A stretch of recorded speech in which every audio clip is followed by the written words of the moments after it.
All right. So first we'll begin with the dedications.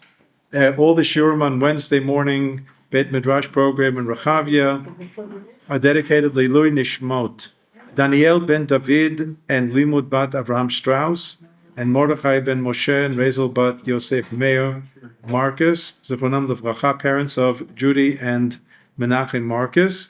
Our Shir is dedicated in memory of Elisheva Sima bat Zalman from the Frist family, and we'd like to just add, there's a Refuah Shlema request that our Shurim should be also a zchut for Refuah Shlema for Chaim Gabriel Greenberg ben Ruvain. Okay, beseder. Should be a b'sorot tovot for all of OUisrael. Last week we began the whole subject of the Shirat HaLevi'im. We say in the morning after davening, if somebody's phone is clicking. It's me. I'm guilty. I'd like to make a grand entrance. There you go. Okay. Beseder Gamor. Beseder Gamor. Yes. We began the subject of the songs of the Levi'im that they sang every day in Beit HaMikdash in conjunction with the sacrificial activity, the Korbanot.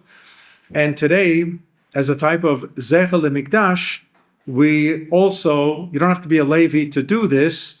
Like if you remember the commercial in the 1960s or even late 50s, you don't have to be Jewish to eat Levi's Jewish rye bread. You don't have to be a Levi to say the Shir Shehalavim Omrim Bebeit HaMikdash. Because even if you're not a Levi, but if you were at Beit HaMikdash and you heard the Shirat HaLevi'im, that was part of the mitzvah. Very similar to Birkat Kohanim. So I'm not a Kohen. My wife's a Kohen on both sides. So she married out.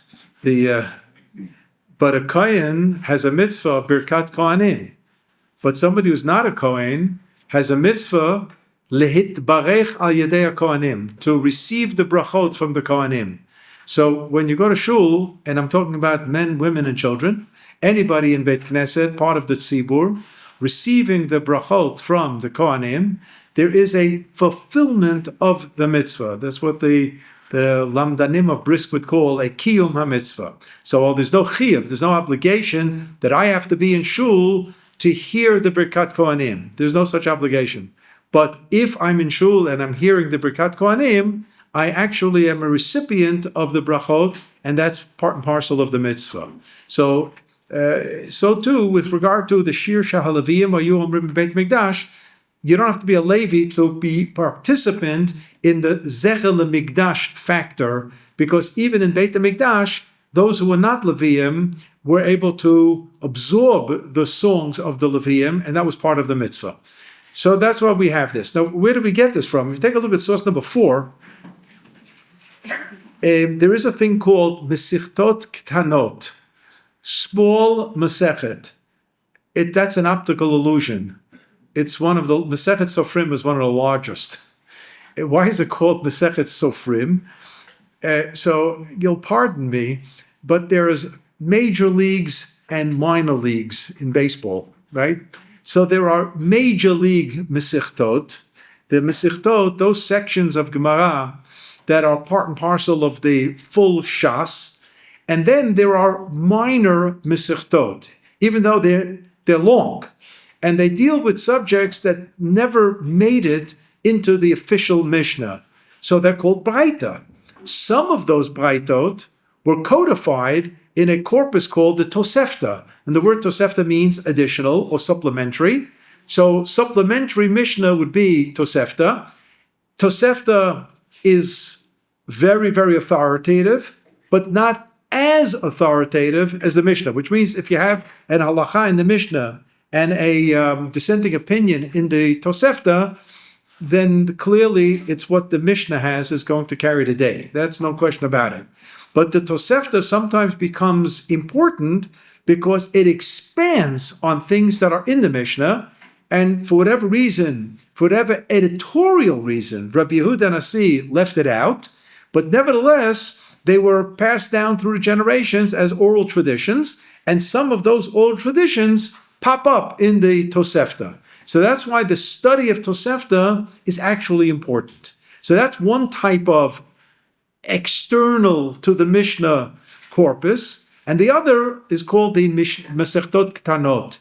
And one of them is called Masechet Sofrim, attributed basically to the days of the Geonim, not to the days of the Mishnah. The material goes back to the days of the Mishnah, but it's put together in book form that already goes beyond the days of the Talmud Bavli. So it has authority of the days of the Geonim, 6th, 7th, 8th century, and so on. And one of them is the Masechet Sofrim of extreme importance. And here, in source number 4, from the 18th chapter of Masechet Sofrim, it reads, Lama amru sheyomru mizmorim b'chol chodesh v'chodesh. Why was it said that certain chapters were to be said every single month? Now, the problem is I couldn't print the whole 18th chapter to see where this picks up. This is in the middle of a sentence almost. And the sentences before talk about the Shir Shehalavim Hayu Omrim Beit HaMikdash, the songs that were sung at Beit HaMikdash. And what the authors of the Masechet Sofrim are driving at is to try to understand, is there a possibility of having these songs outside the context of the Beit HaMikdash? That's what the subject is. Because when were the songs actually sung?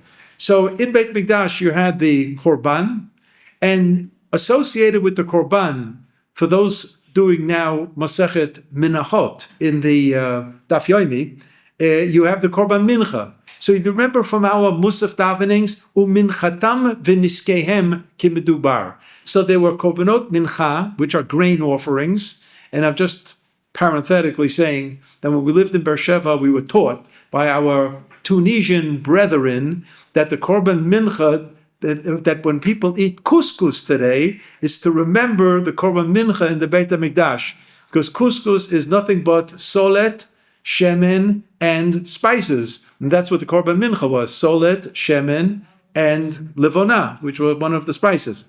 What? It was a dough, but you're asking kashas on the Tunisians, bemet. Beseder. So uminchatam v'niskehem kimedubar. There you have the requisite amounts of korban mincha and the pourings, wine libations that were done in conjunction with the korban. At this point, you have the songs of the Levi'im. So the question is, can you actually have songs without the nisachim, without the... Basically, it means, can you have the songs without the korban? So in this section of the Masechet Sofrim, it reads, Kid the Rabbi Shimon ben Lakish, like in accordance with the view of Rabbi Shimon ben Lakish, who's known popularly as Reish Lakish, which just means Rabbi Shimon ben Lakish. The Ba'i Kamei was once standing in front of Rabbi Yochanan. Rabbi Yochanan is the beginning of the Amoreim of Eretz Yisrael, of the Talmud Yerushalmi. Mahu, the question was raised, Lomar Shir below Nisachim. Can these songs be sung not in the context of the pouring of the wine in Beit HaMikdash? I just saved you 2.5 pages. Lefikach, therefore, Nahagu ha'am lomar mizmorin be'onatan. The custom, it's a custom for the nation to sing these chapters of song and Tehillim in their proper time.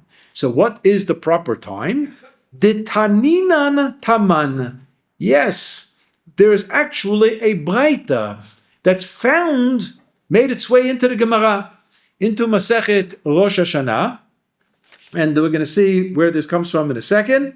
In Rosh Hashanah, Daf Lamed Aleph, but I'm continuing to read from Masechet Sofrim. This is a quote from the Braita found in the Gemara.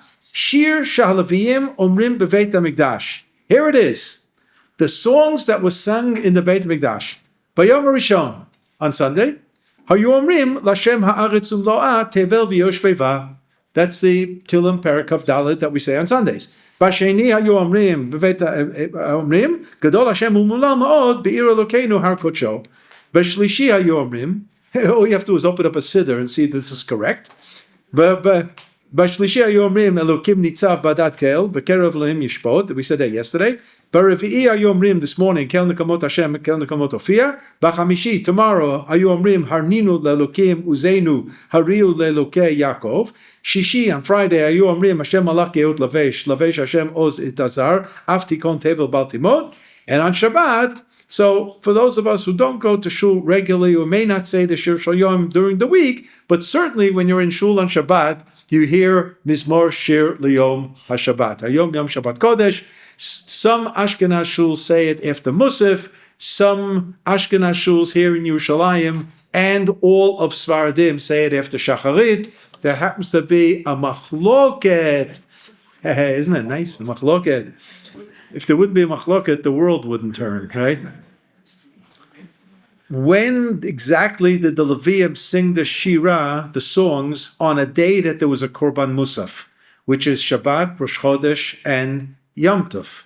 So that generated the two different customs, whether we say the Shir Shel Yom after Shacharit or after Musaf. Yeah. But I know on Yom Tov, the Machzorim always have it after Shacharit. After Korbanot. If you look at the After- Art Scroll Machzor, The Shir Shel Yom? Shir Shel Yom is after the Korbanot. Yeah. The only time I remember that is on Yom Kippur Machzor. Oh, On Yom Kippur Machzor. That's the only one that I remember. So I would double check that. And the reason is because there's a lot of preliminaries. There were things that were said at night, on the night of Yom Kippur, that a lot of people walk out, Shira Kavod and Shira Yichud, and some actually said the Shir Shel Yom there too at that point, because if you look at your Yom Kippur Machzor, there is no entry for Shir Shel Yom after Musaf in Ashkenaz. So this was like said early. Check it. But it's either said after Shacharit, before they take out the Sefer Torah, or it's said after Musaf, after Enkel Elokeinu or Anim Zemirot, if they do sing Anim Zemirot, and so on.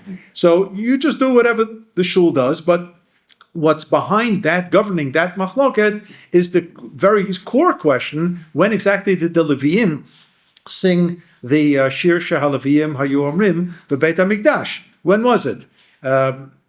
Okay, so I say again, most shuls in Yerushalayim, they actually say it after Shacharit. If I'm not mistaken, it's the opinion of the Vilna Gaon that the Shir was always associated with the Korban Tamid, the daily sacrifices, and that's obviously the corresponding to Shacharit and not to the Korban Musaf that was said afterwards. There's also an add-on of the Vilna Gaon that has sources that in the Beit HaMikdash on special days, they didn't say the regular Sunday, Monday, Tuesday, Wednesday, Thursday, Friday Shir Shel Yom, but there was a different perek. And the most famous is Rosh Chodesh, which Tilim Kuf Daled was Baruch Nafshi. So in most shuls in the world, they say the Shir Shel Yom, and then they throw in Baruch Nafshi. What do they have fights about in shul? Again, if they don't have fights, this wouldn't even be a shul, right? Whether you say a Kaddish after the Shir Shel Yom and then go on to Baruch Nafshi and say another Kaddish, or do you link them together, the Shir Shel Yom, and then the Kaddish just waits till after Baruch Nafshi? It's a wonderful thing to argue about, yeah? Said both. I've heard that. So here in Yerushalayim, we only say Baruch Nafshi, because this is the minhag, the custom of the Vilna Gaon, that on Rosh Chodesh, instead of substituting for the day, that particular day's Yom, we say the Baruch Nafshi. That's what we do here in Yerushalayim. Okay, so again, these are things of minhag. I even want to point out in the Masechet Sofrim, lefikach nahagu ha'am. Now, this whole section that I just read about, what we read on any particular day, a lot of people, when they get to Enkel Elokeinu on Shabbos, they're out of gas. Like they're already 1 foot out the door, they smell the kugel from the cholent, and so on. But if you say Enkel Elokeinu, the whole thing, from not just after the kids sing Enkel Elokeinu, but Pitum Haktoret on Shabbat, not on weekday, but on Shabbat, this Breita is there, word for word. It actually was lifted out of this section from the Gemara Masechet Rosh Hashanah, which means for somehow or another on Shabbat we say that on Sunday we say this, and on Monday we say that, and Tuesday we say this, and so on and that. That tells us something. Why should we be saying, even in an abbreviated manner, what we say on Tuesday and what we say on Wednesday, what we say on Thursday? Why would that be important? It most probably will answer the question why we say Hayom Yom Rishon b'Shabbat, Hayom Yom Sheni b'Shabbat. There's something about the spiritual nature of every single day that receives its nourishment from Shabbat. And here, in the Enkel Elokeinu, it's like a kickoff to all the Shir Shel Yoms that are going to happen in the coming week. So much so that I saw that the students of the Ari, they said, this was something that we say, but apparently before the 13th century, the Shir Shel Yom simply was to read the Perek. Just read the Perek. The David Mizmor Hashem on Sunday and Mizmor Shel Yom Shabbat on Shabbat, and so on. Who instituted to say, Hayom Yom Rishon b'Shabbat Shebo Hayu Halaviim Omrim b'Beit HaMikdash. That line is not in the source. In the source of what I just read from source number 4, it just says that on Yom Rishon you say, L'Shem Haaretz Umlo'ah. Yom Sheni you say, and Yom Shlishi you say, and so on. So in this wonderful siddur, TORAH Tfilot, and this fat siddur, which is just volume 1 of 2 volumes, which a dear much older cousin of mine gave me for my bar mitzvah, and it's still, right? His name was Rav Yosef Zinger, and he was the Rav of the Prajana Shul in New York City in the Lower East Side, those who know Stanton Street. So there was a shul there, and it was across the street of my maternal grandfather, Olav Shalom's restaurant.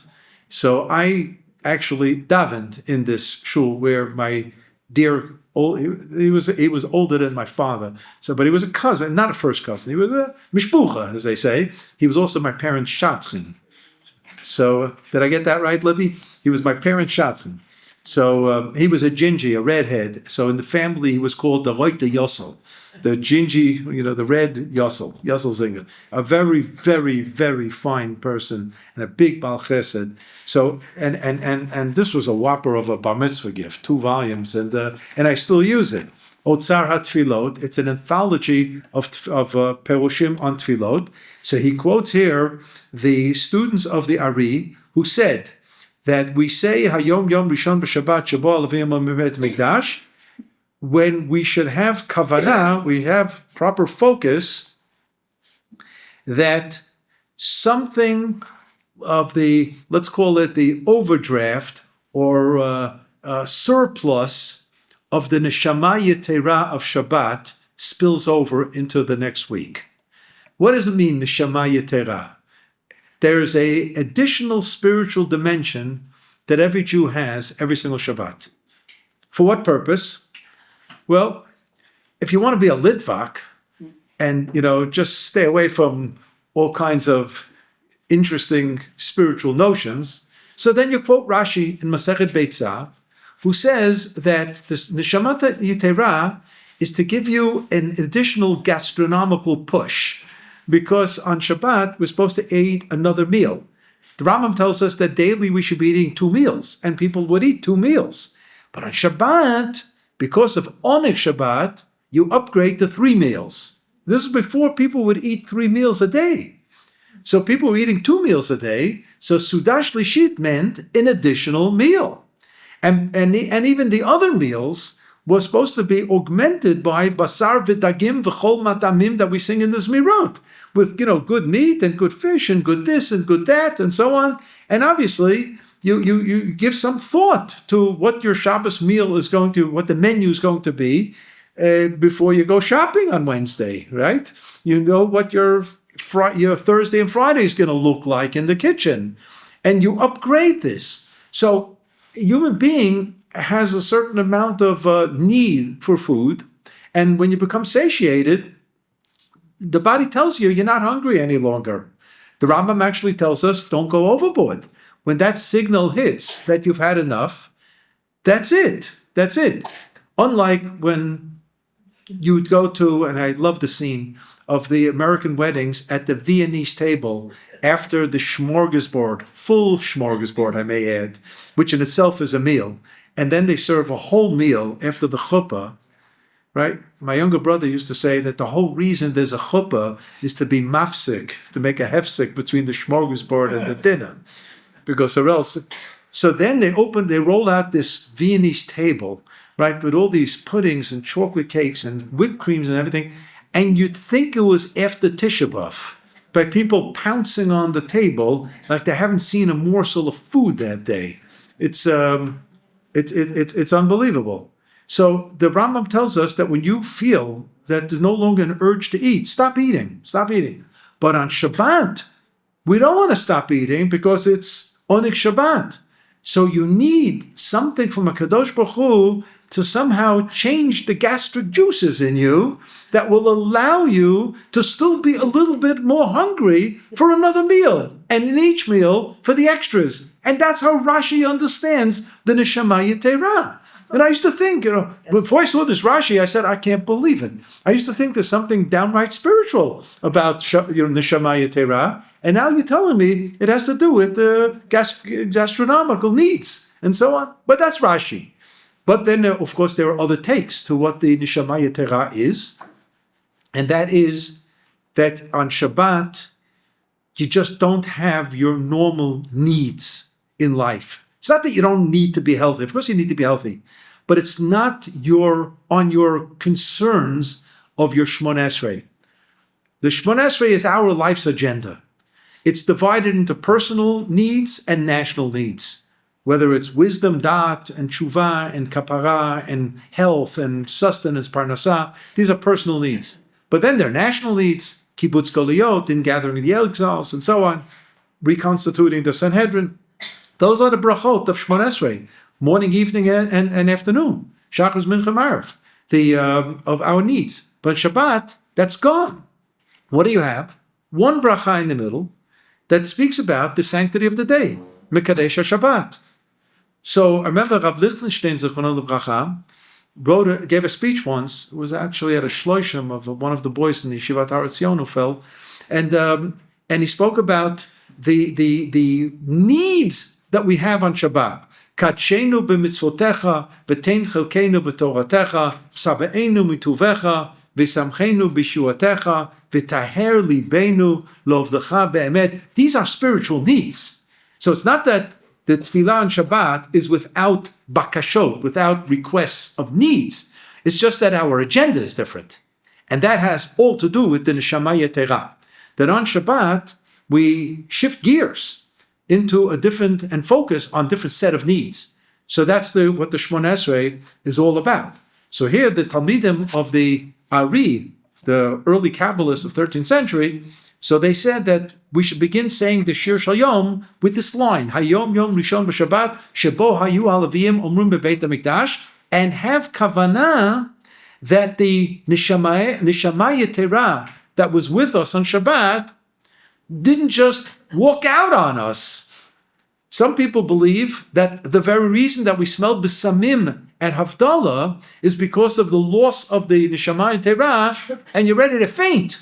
So when somebody, is ready to faint, you give him smelling salt, right? You try to revive him. That's one of the reasons. There are other reasons for besamim, but that's one of the classic reasons. But here, the Talmidim, the students of the Ari, believed that you can somehow latch on to the Neshama TORAH from Shabbat and schlep it with you to Sunday, Monday, Tuesday, Wednesday. And that's why it's Hayom Rishon b'Shabbat. There's something of Shabbat that now is going to continue with us and somehow maybe protect us even during the days of the weekday. So indeed, it's Yom Rishon, it's Yom Sheni, it's Yom Shlishi, but there's something about Shabbat that we've carried along with us. And that's just a very, very beautiful idea.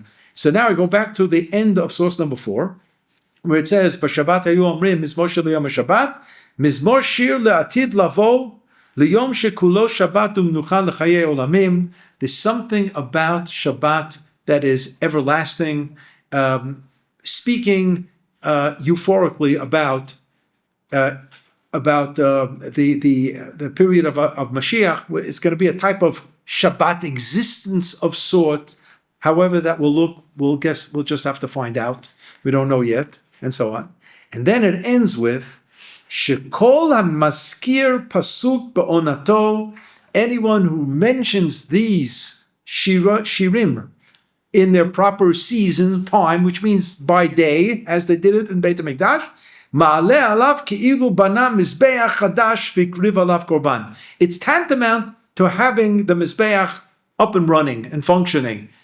Now, this is not strange to us, this concept. If you look at source number 5 from Hosea, Kechui machem dvarim v'shuvu el Hashem. That's a Kalbach niggin, but Hosea said it also before Shlomo Kalbach, right? It was actually a song that I sang at my first Kalbach concert that I gave when I was in 4th grade in the Yeshiva Chavetz Chaim.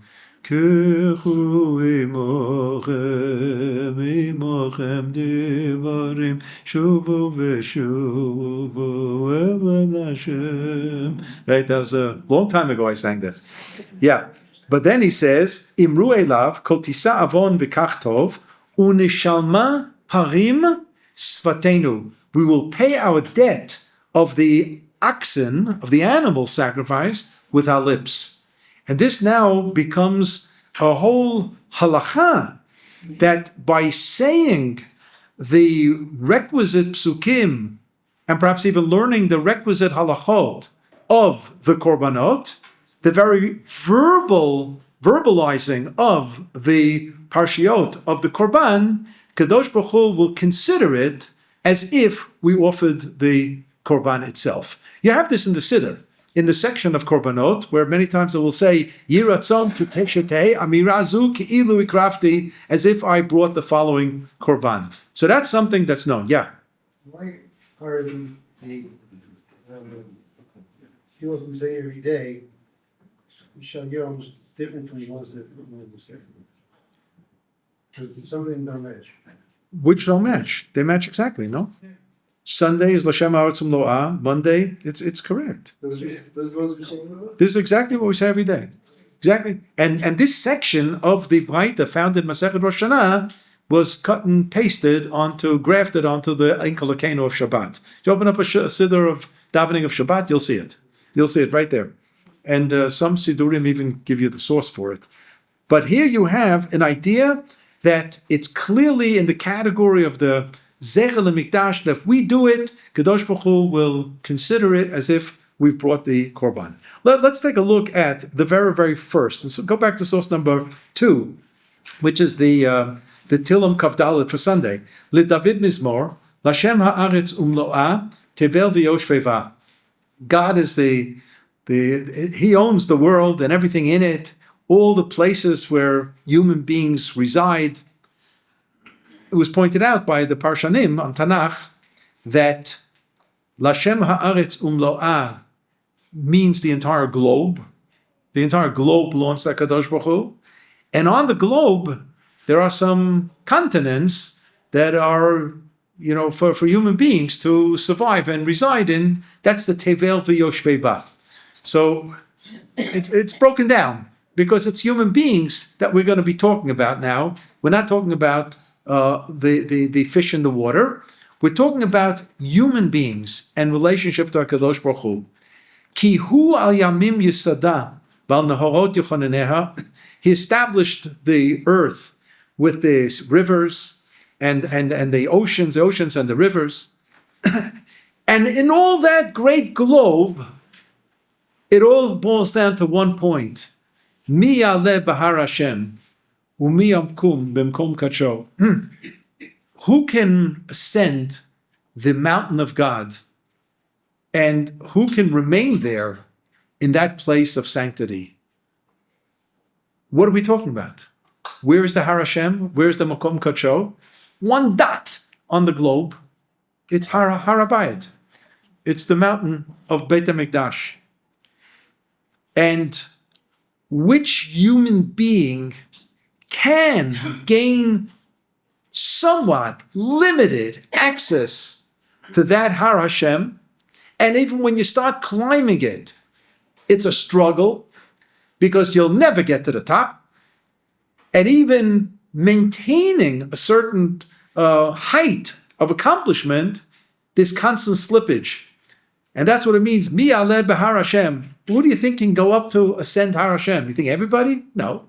And if you started it, Mi yakum b'mkom kodsho, who can maintain the progress? You're constantly slipping, which means it's a constant struggle to continue to go up. You know who can do it? Neki krapayim ubar levav, asher lo nasa lashav nafshi, v'lo nishba l'mirma. You have to be completely clean in the sense of integrity, right? V'item nikiyim me'Hashem u'miYisrael. It's a pasuk at the very end of Bamidbar. You have to be clean, and it's clean in a very modern sense. The Mishnah tells us in Masechet Shkalim that the treasurers collecting the half shekel piece at Beit HaMikdash for Parshat Shkalim were not allowed to have pockets in their coat because pockets have holes, and some of the Shkalim might fall out into somebody else's pocket. And even though the Kohanim doing this job, you figure are people with integrity, there was always an issue of staying away from suspicion. Don't do something that looks suspicious. As it says, V'item nikiyim, you shall be clean.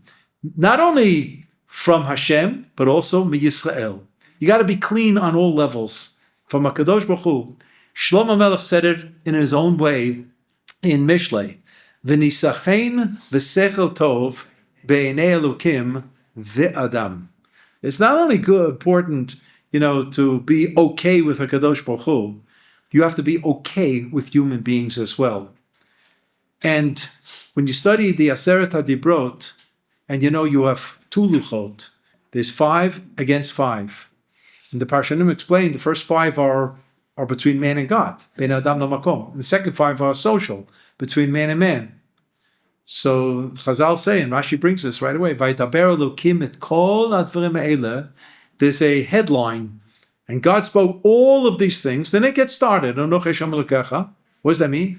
That actually HaKadosh Baruch Hu said the entire Aseret HaDibrot in one breath, beneshima achat. But nobody can understand it like that. So it had to then be spelled out one after the other. So the Rav asked, so why did HaKadosh Baruch Hu, as if to say, flex his muscles and say it all in one breath? To teach us that they're all interdependent. That you cannot have a person who's going to be a tzaddik between a man and a Kadosh Baruch Hu, and, when you're going to buy a used car from him, he's a crook, and he's going to cheat you. It doesn't work like that. The integrity part is an integral part of Anochi Hashem Elokecha. And on the same footing, he said, that if a person is a very decent individual, except doesn't want to have anything to do with HaKadosh Baruch Hu, that's not going to work either. They go together. By daber Elokim et kol advarim ha'eleh lemor. So here, who can begin the climb to Har Hashem? You have to first be Niki Kapayim.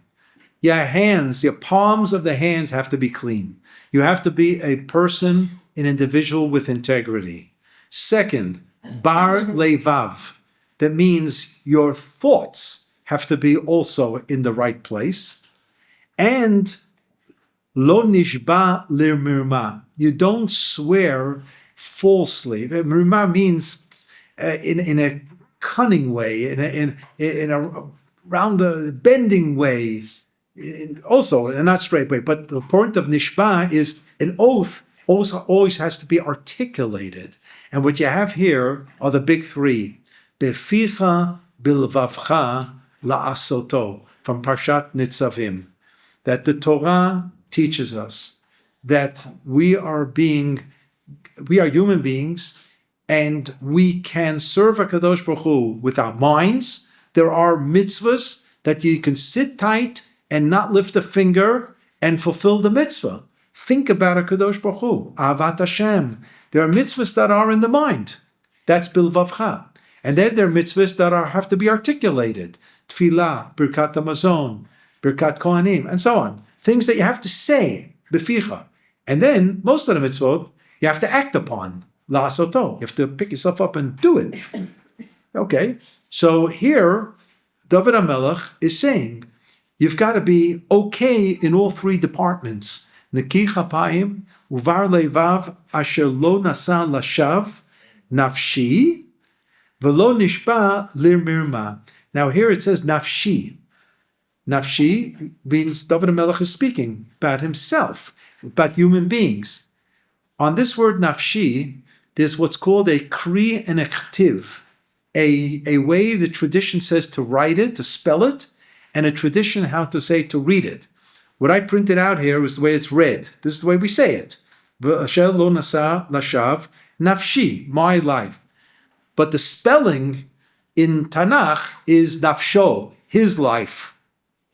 His life. There's a vav there. And the Rav always taught us that kri and ktiv, it means split screen. They're both right. It's a double-edged message. So, you have sometimes you're watching the news and all of a sudden half the screen you have the news, the anchor person, and the other half you have the reporter. We know this. You have the ability to technology of split screen. Korean Ktiv means split screen. Means it's read one way but written a different way because both messages are true. And what David HaMelech is saying here, Asher lo nasa lashav nafsho. You, HaKadosh Baruch Hu, are perfection, and we, nafshi, are striving for that perfection. We're striving for that perfection. But we have a role model, and the role model is HaKadosh Baruch Hu. Yisa bracha me'et Hashem, utztaka milhei Yisho. Ze dor dorshav mevakshe panecha, Yaakov Sela. S'u sharim rashechem, v'hinas'u pitrei olam, v'yavo melech hakavod. Mi ze melech hakavod, Adonai Izuz v'gibor, Adonai gibor milchama. S'u sharim rashechem, u's'u pitrei olam, v'yavo melech hakavod. Almost the same pasuk as two pasukim before, but not the same. Mi hu ze melech hakavod, Adonai tzvaotu melech hakavod Sela. We'll get back to all this. But if you just look at source number 3, the Radak. Radak is Rabbi David Kimchi, and he's also a street not far from here, right? He's a street not far from here. Right, Rechavia, they picked up on all the Parshanim. So you have Rechov Ramban, and Rechov Eben Ezra, and Rechov Radak, and Abarbanel, and Beseda. So you get to learn who the Parshanim are, and Rechov Usishkin. Right? Do you remember I talked about this 2 years ago? Yeah. It was Rechov Yehuda Levi. But Usishkin, who was the chairman of the Jewish Agency, he wanted a street and his name near the Jewish Agency. So Yehuda Levi moved to the old city. That's all. All right. Actually, Yehuda Levi belonged in the old city. For sure. Okay. So, the Radak says in source number 3, Le David Mizmor. Zeh Mizmor Chibru David. David HaMelech composed it. Sheyomru oto. I was anticipating something that he's not going to live to see, but he wrote already the song. When the Beit HaMikdash is going to be built, and they're going to bring the Aron into the Kodesh HaKodeshim, here's the text. Let's sing this song. Chibro David sheyomru oto, kishiyachnisu ha'aron lebeit Kodesh HaKodeshim. This is going to explain why, when we bring the Sefer Torah back to the Aron Kodesh on Monday, Thursday, Shabbat by Mincha, and any other Torah reading except Shabbos morning, we read this parak of Tehillah. Right? The Chazan says, Ya'alu Hashem ki niskaf shemo levado, hodo al eretz v'shamayim, bayarim keren la'amod Tehillah l'chol chasidav, l'bnei Yisrael kovo hallelujah. So on Monday, Thursday, we say, right. People mumble it up, and they get to V'nucho Yomar Hashivenu Hashem Alecha. Let's remember tomorrow, when we bring the Sefer Torah back, we will say this with understanding that we are somehow doing a replay of sorts of the days of Shlomo HaMelech, when the Beit HaMikdash was built. So he took out his phone and he opened it up to Tillim, to Kav Daled of his father, David HaMelech, and they said this. David HaMelech prepared this for that occasion. And that's what we're doing. So, of course, the question is, why on Shabbat do we say Tillim Kav Daled, Kav Tet, Mizmor David, Havul Hashem B'nei Elim, Kol Hashem, and so on? Right? That's a good kasha. And the answer is because that perek talks about the wonders of creation, hearing HaKadosh Baruch Hu in nature. Kol Hashem b'koach, Kol Hashem b'hadar, Kol Hashem shover arazim, all the various kolot of the creation of the world, which obviously applies to Shabbat. So that's why we took Tillim Kof Daled and put it aside. We'll get to you by Mincha. We lane by Mincha anyway on Shabbat, so we'll say it. Yeah, Baksha. Is it possible that the reason why on Shabbat we actually say Chav Tet and not Chav Daled, is it possible because David HaMelech probably realized that that they will not be brought into the Beit HaMikdash on Shabbat? Yeah, fair mode. That's a nice point. It's a nice point. They wouldn't bring the Aron into the Beit HaMikdash on Shabbat, so like demonstratively inappropriate. If we want to reconstruct or reenact that, so it's like a weekday-ish thing. But by Mincha we do say it, and on Yom Tov we do say it. Right, we do say Beseder. It's a good answer. Yeah, it's good. It's good. Yeah. I heard one say, Shlomo, after the sin of oversleeping because of Bat Paro, the Sha'arim did not open up right away. And that's why he said this, Sha'arim, and then they opened up. Yeah, fair. Okay, so that's another reason of Su Sha'arim Rashechem, opening up the gates, because he was in dire need for a tefillah to get the gates open, because the Navi tells us that the gates just didn't open, and here Shlomo Melech actually had a panic attack. He had a panic attack because, everybody's there. Can you imagine what we call a fadicha in this country? You know what a fadicha is? Talk to your great-grandchildren. They'll tell you what a fadicha is. It's a real mess up, a real first-class mess up. And Shlomo Melech was desperate. So it could be that Su Sha'arim Rashechem also applies to that. Thank you. Yeah.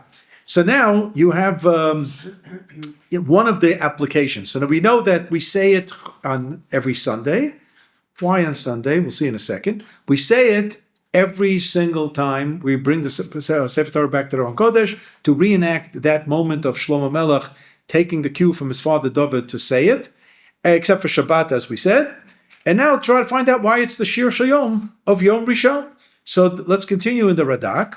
Vayazeh echad she'he'ela ola b'har HaMoriah v'nigla elav hamakom v'yada ki sham yeh Beit Hashem. This is continuation of David HaMelech saying, you will know absolutely where the place of the Beit HaMikdash should be. Kemo she'katuv b'divrei hayamim. Period. What is this all about? Do you remember on Sukkot? So you have these extra harachamans where we say on Shabbat and benching and Birkat Hamazon, right? Shabbat, harachaman yachilenu yom shekulo Shabbat umnucha. Well, that's what we just said before. And then there's for Sukkot, Yakim lanu Sukkot David hanofela. That's based on a pasuk in Sefer Amos. Read it for Haftarah for Parshat Kedoshim. Akim lanu Sukkot David hanofelet. So the Rav asked, Sukkot David? Wasn't it Shlomo who built the Beit HaMikdash? Why is it Sukkot David? So Rav turned to the Ramban in Parshat Re'eh, where there the Torah says, "L'shichno tidreshu uvata shama." You shall seek out. The word darash, daled reishin, means chipus, seek out.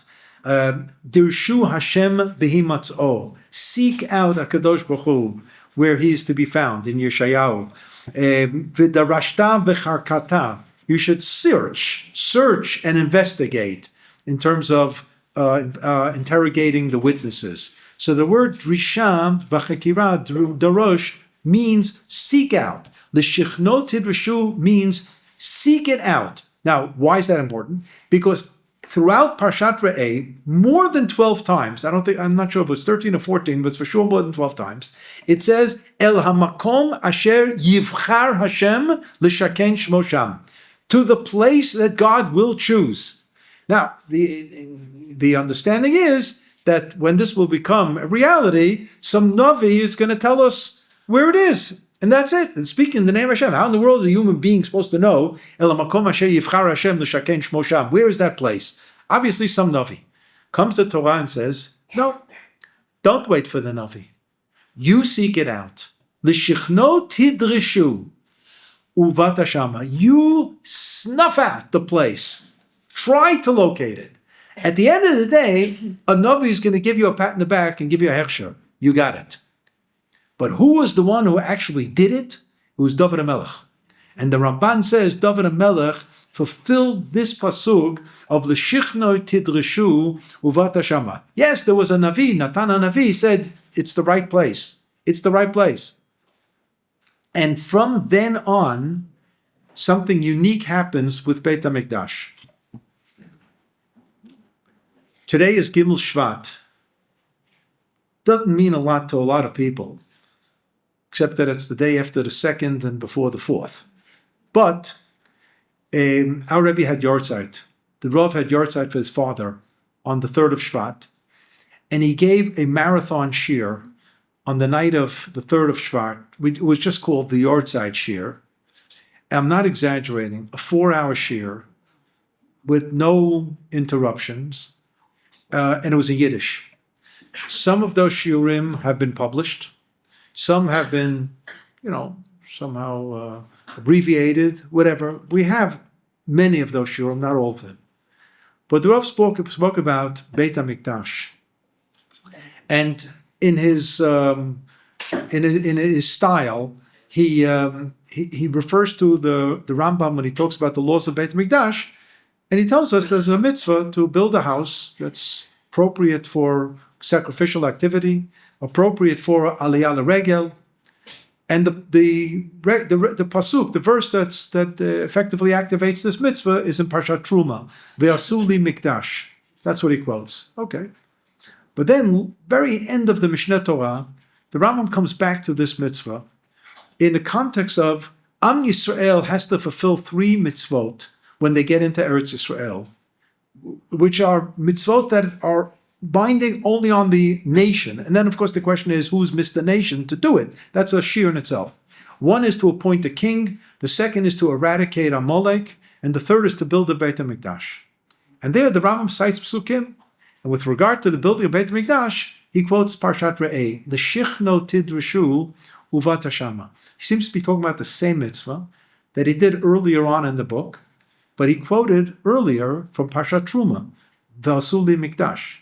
And here in Hilchot Melachim, Perek Aleph, he quotes from Parshat Re'eh, L'shichno tidrishu uvat hashama. One of the commentaries on the page, known as the Lechem Mishnah. I know Lechem Mishnah is what we eat Friday night, but it's a commentary, and all the commentaries called themselves something Mishnah, Mishnah something, because the book is called the Mishnah Torah, like the Kesef Mishnah of Rabbi Yosef Karo, and there's the Maggid Mishnah, and the this Mishnah, and that Mishnah. So one of the commentaries is from Turkey, 17th century, Lechem Mishnah, and he says, I don't get it.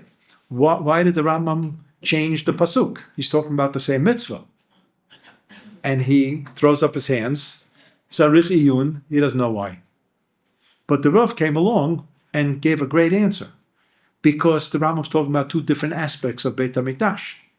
Beit HaMikdash as a place, as a house, not a place, as a house appropriate for korbanot, and a house where you'll have aliyah regel, does not have a location in the Chumash. The Mishkan, where was the location? It depended on wherever OUisrael parked in the desert. Where did they park? Open up Parshat Masei. Vayisu, vayachanu, vayisu, vayachanu, Eila Masei b'nei Yisrael. 42 places. At every single place, they opened up the Lego box, because that's what it was. I was ready to say Tinker Toys, because I grew up on Tinker Toys, not on Lego. My kids grew up on Legos. But that's what it was. It was a prefab sukkah of sorts, and they put it together. And then when the the Ananei HaKavod moved, they took it apart and they carried it. The Levium carried it and they put it together. Every single time they put it together, they were in fulfillment of V'yasuli Mikdash. And when they got to Eretz Yisrael, they put up the Mishkan in Shiloh, stood for 369 years. It wasn't the place that was important. It was the fact that it was a building that was appropriate for Korbanot. When it gets to Yerushalayim, the idea of Beit HaMikdash assumes a new dimension, a dimension of place. Not only is it a house for Korbanot and for Aliyah Regel, but from this moment on, there will be no other place. This is the only exclusive place for Beit HaMikdash. And it gets a nickname, Beit HaBchira, the chosen house, based on the pasuk, El HaMakom Asher Yivchar Hashem L'Shaken Shmo Sham. And from this place, there's no movement of Shechina. And that's why the Rambam says, even after the destruction of both Batei Mikdash, the presence of a Kadosh Baruch Hu remains there forever. And that's why the place is Kadosh. The fact that there's a mosque there, that's of no consequence. It's Kadosh to Am Yisrael. And you have to be careful. As Tamei made certain places on Har Bayit you're not allowed to walk on, and so on. All these halachot are in effect today because of Kedushat Yerushalayim VaMikdash. So we talk about the L'Shechnot Tidrishu Uvat Hashama. This is David HaMelech building the Beit HaMikdash, and here the Radak is telling us that David HaMelech says V'hayazeh Echad she'achar she'ela ola lebahar ha'amoriya v'nigla elav ha'makom v'yada ki sham Hashem Beit Hashem. That's where is Beit Hashem. Where did Shlomo Melech realize and David HaMelech realize that indeed, because after it was detected and singled out as the place, and the Navi tells David, yeah, this is the very, very place, there was already a sensation of God's presence. So therefore, David HaMelech wanted that there should be this parak of Tillim said when the Aron is brought into the Beit HaMikdash. And that's why we say it when we bring back the Aron to the Aron Kodesh. But the question is, what does this have to do with being Sunday? So the Radak continues, Haaretz hi kolelet kol haaretz, kamo et hashamayim et haaretz, and Tevel is mikomot hayishuv, the place where human beings reside.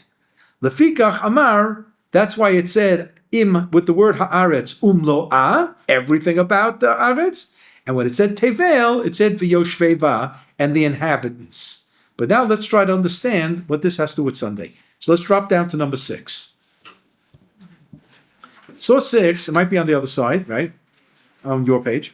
It's the Rambam's Mishnah commentary to Masechet Tamid.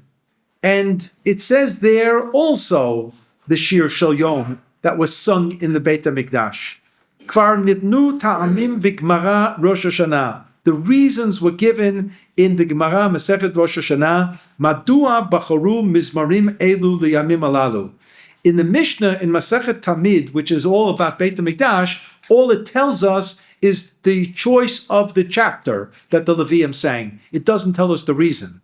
But in the Gemara, Masechet Rosh Hashanah, you have the Breita that you have all the reasons. So here, the Rambam is already going to say something about Yom Rishon. Lashem ha'aretz umlo'ah, lefi shebo hitchilu maseh bereshit. Creation started on the first day. So Lashem ha'aretz umlo'ah tevel v'yoshvei ba is appropriate. So let's look at source number 7. What does the Gemara actually say? Tanya, here's the Breita.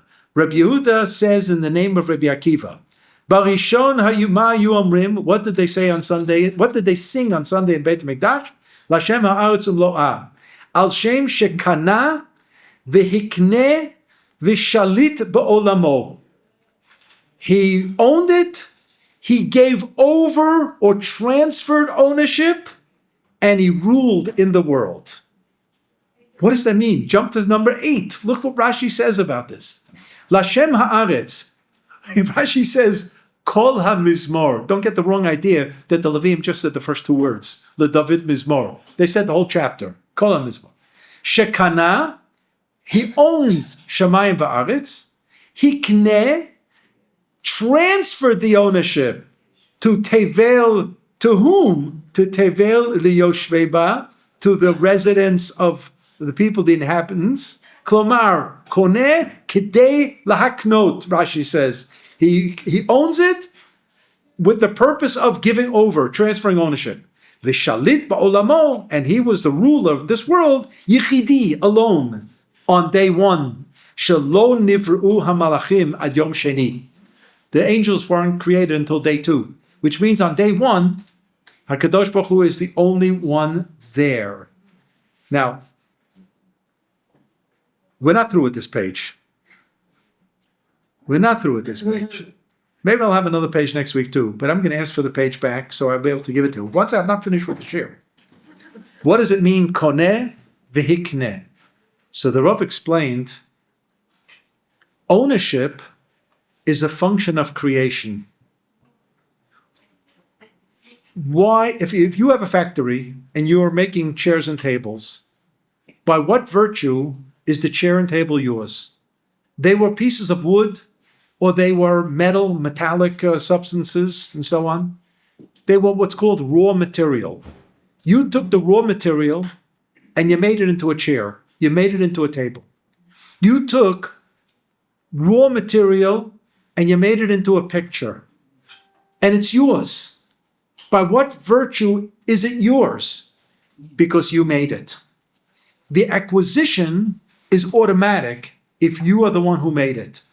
You then have the option to keep it as yours or to transfer the ownership to somebody else. So if a guy sells a table and chair from his factory and you paid money for it and you took it home, he can't come 2 days later and say, hey, it's my chair, I made the chair. You legitimately received it from him and there was transfer of ownership. That's called in halakhic jargon, kinyan. That's what a kinyan is. It allows for transfer of ownership. There are different types of kinyan. If you study the Mishnah of the end of the first chapter of Masechet Kiddushin, you get all different modes of kinyan and different ways. Money might be one of the ways. Contract might be one of the ways. Picking something up might be one of the ways. Pulling something. Land transactions may have different ways of transfer of ownership. But whatever the kinyan might be, it means somebody owned it by virtue of the fact that he created it, he made it, and now is transferring over ownership. Of course, in the case of land, you didn't create the land, but you may have cultivated the field, and that becomes your field, for sure. And now you sold the field. So there is transfer. Kadosh Baruch Hu owns the world. As was said in Breshit, Konei Shamayim Va'aretz. By what virtue is he the owner of the world? He created it. It's as simple as that. So the Gemara says in Masechet Brachot, on the 6th chapter, Keitzad Mavorchen, what kind of bracha do we make on different foods? It says, Lashem ha'aretz umloah. God owns the food. So every time we eat, we're stealing from him. No. It also says in Tillim, we say it in Hallel, ha'aretz natan livnei adam. That's what we're reading here. Koneh vehikneh. He transferred it over to human beings. By what virtue did HaKadosh Baruch Hu give it over to us? Where's the kinyan? Does he take out a handkerchief like the Rava when he does the ketubah? Does he write on a contract? Kadosh Baruch Hu says, acknowledge that I made it and I give it over to you.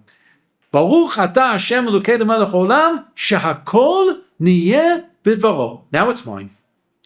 Now it's mine. And that is the basis of all the brachot on food. Birkot hanenin. That it's owned by HaKadosh Baruch Hu, but HaKadosh Baruch Hu is willing to give it up to us. And what's the price we pay? Not hard cash, acknowledgement that he's the owner of the world. Hamotzi lechem min haaretz, borei pri ha'etz, and all the various brachot that we say. This is koneh v'hikneh, and this took place on the first day of creation. So on Hayom Yom Rishon b'Shabbat, we begin the David Mizmor, Hashem ha'aretz mlo'ah. There's one other time that we say this parak with great fervor, and we're going to talk about this next week. When? Yeah, The- no, different question, I'm sorry. No, questions afterwards. I'm running out of time. You got it. לדוד מזמור, לה' ארץ ומלואה, תפאר ביושבי בו.